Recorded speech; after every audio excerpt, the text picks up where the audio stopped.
Привет, единички второго расклада, и вам досталась любовь или зависимость. По каким признакам ты чувства путаешь и нужду? И давай в долгий ящик откладывать не будем, сразу начнем расклад.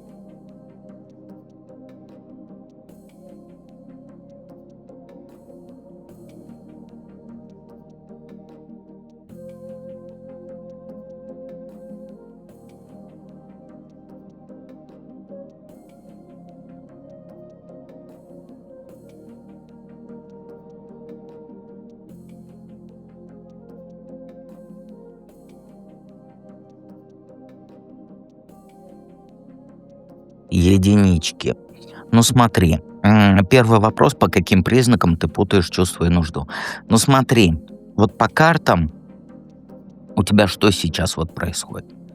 Ты сейчас даже не замечаешь, что то, что ты называешь любовью, это на самом деле страх. Страх, что если ты его не удержишь, то снова останешься одна. Как, как когда тебе было там 20-22, и парень, с которым ты полгода встречался, просто перестал на звонки отвечать. Вот это прекрасно помнишь. Ты сидела, ждала сообщений, как будто от этого твоя жизнь зависела. И вот это и есть твой главный признак. Ты не любишь его.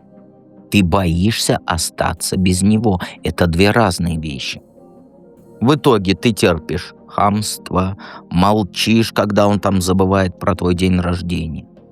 На компот соглашаешься, когда тебе не хочется, только потому, что ты думаешь, лучше хоть так, чем вообще никак.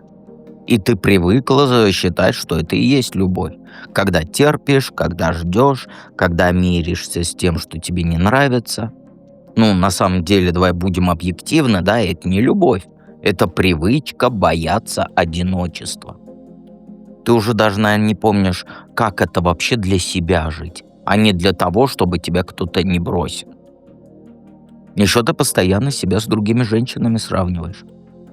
Смотришь там, наверное, еще, что он лайкает, бывших лайкает, и вообще вместо того, чтобы там злиться или уйти, ты начинаешь выдумывать, что с тобой что-то не так.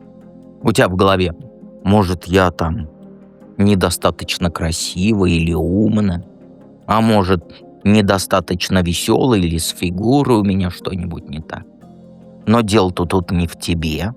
Дело в том, что ты уже давно не выбираешь мужчин, которые тебя ценят. Ты выбираешь тех, кто тебя держит в напряжении, потому что это для тебя привычно. Раньше тебе как говорила там бабушка, да, или мама, хороший мужик не будет за тобой бегать. И ты поверила в эту ерунду.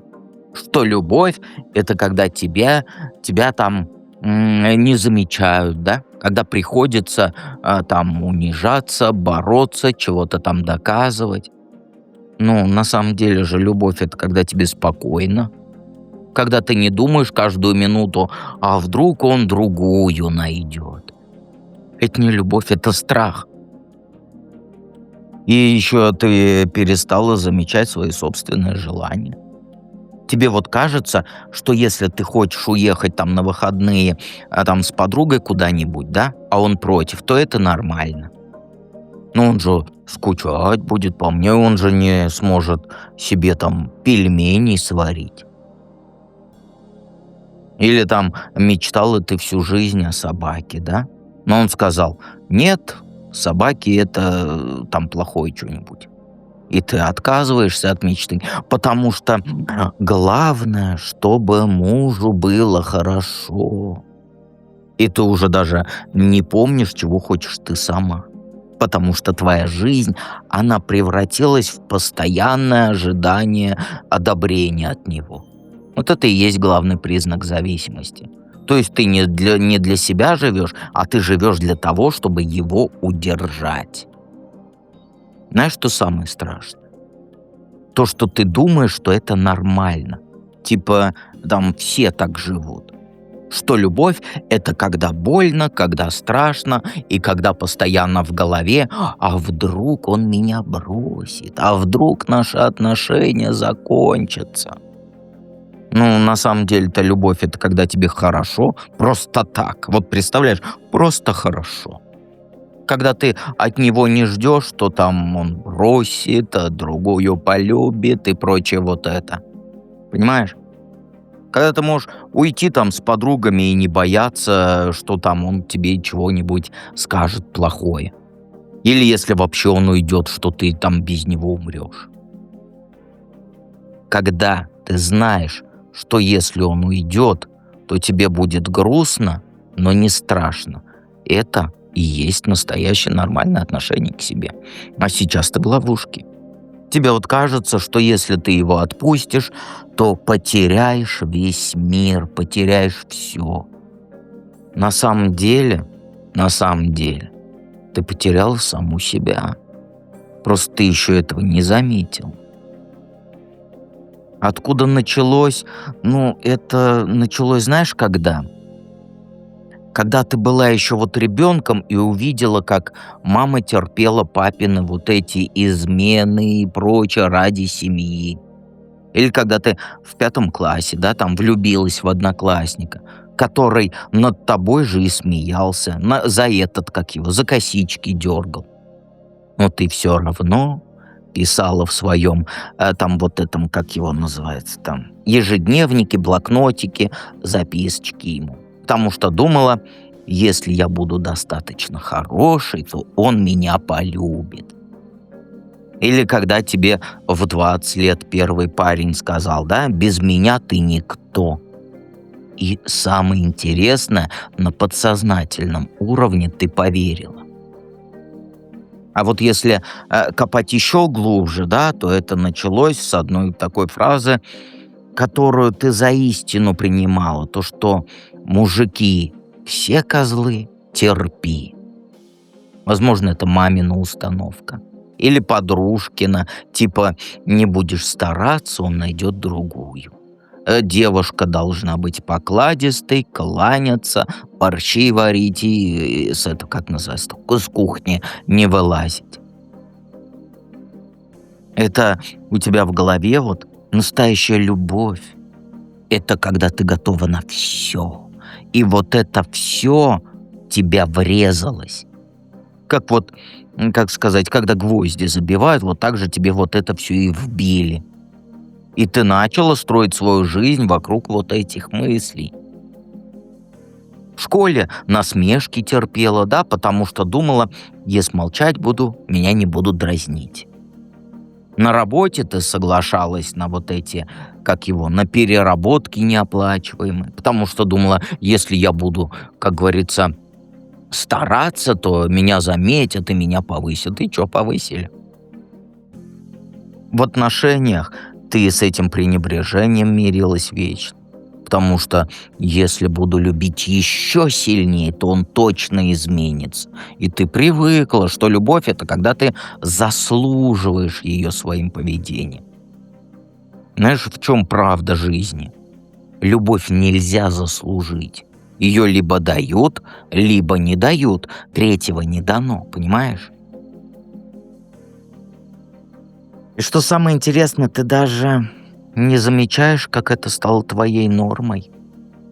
И теперь ты думаешь, что если там мужчина себя хорошо ведет, то это уже подозрительно. А чё он ко мне прилип, да? Может, у него проблемы какие-то? Или там, почему он меня ценит, хвалит, да? Наверное, в постель хочет меня затащить. Я слова подбираю, как могу.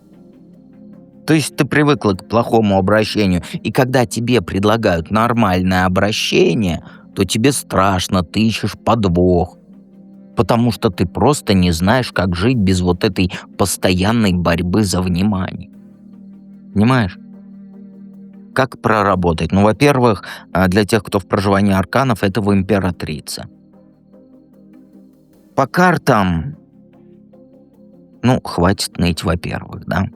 Хватит ждать, что кто-то придет и спасет тебя от вот этой зависимости. Никто не придет, никто не спасет. Только ты сама это можешь прекратить, никто больше. Но для этого нужно не просто подумать, а сделать. Например, там, перестань оправдывать мужиковое поведение. Когда он забывает там позвонить, написать, не говори себе типа: "Ну он же занят на работе". Когда он хамит, тоже не придумывай, что у него, наверное, день плохой. Нет. Когда он тебя не предлагает там, вместе Новый год, наверно, он меня там стыдится. Или у него там свои эти, как их, там друзья, куда я не вольюсь и так далее. Прекрати искать отмазки. Начни называть вещи своими именами. Он меня не уважает, он ко мне равнодушен, я для него не важна. И никогда он не изменится. Вот это эфемерное, наверное, я буду любить больше, он изменится. Нет.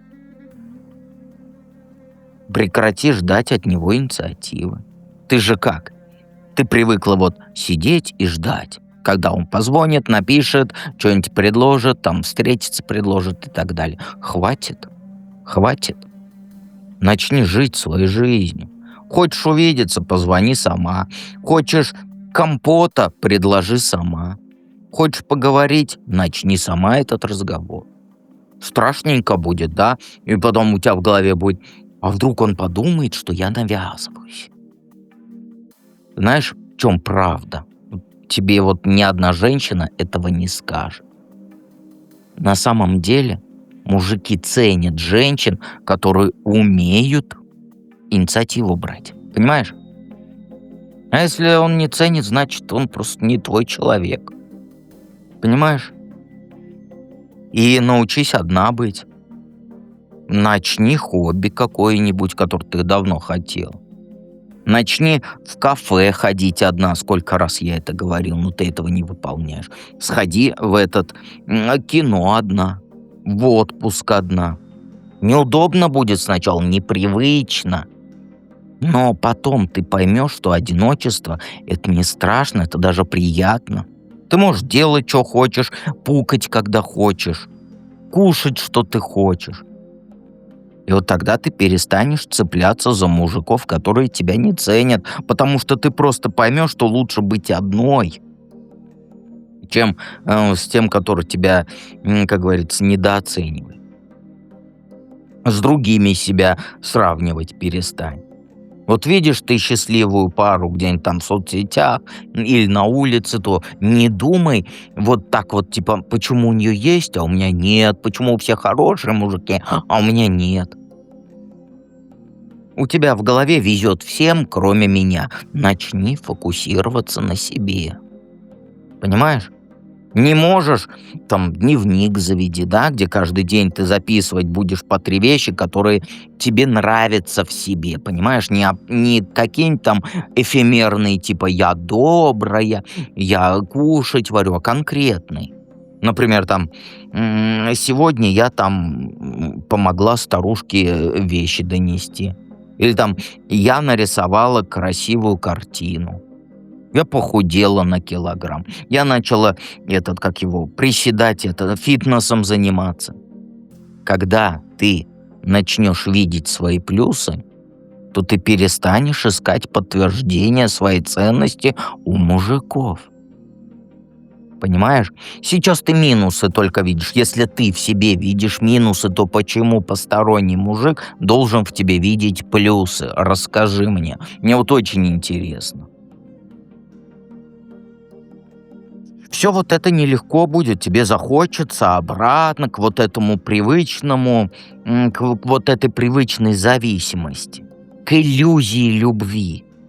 Но ты должна быть сильнее этого, потому что на другой стороне вот этой боли там ты стоишь, настоящая ты, которая не боится одиночества, которая знает свою цену и которая не прыгает абы какому мужику на шею, который не придет, точнее, не ждет, и что кто-то там прилетит голубой волшебник и спасет тебя.